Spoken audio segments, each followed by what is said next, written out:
ปิ้งกล้วยมาพี่น้องมากินกันเช้าเย็นต้องทิ้งไฟอย่างสาวหายออกปากห้วยเดี๋ยวดีเกิงเดือนอีเกิงเมื่อนี้จะคำนอเนี่ยมาปิ้งน้ำกันอากาศเย็นก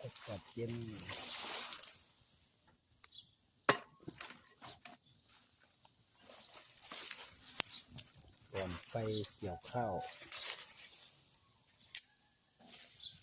แต่ก่อนกับพิงไฟก่อนไปมัดเข่าเนาะนี่มาเสาแต่กูเมื่อนี้บ่ได้มัดแล้วพี่น้องมีรถเกี่ยวก็เลยบ่ได้มัดบรรยากาศน้ำสดๆ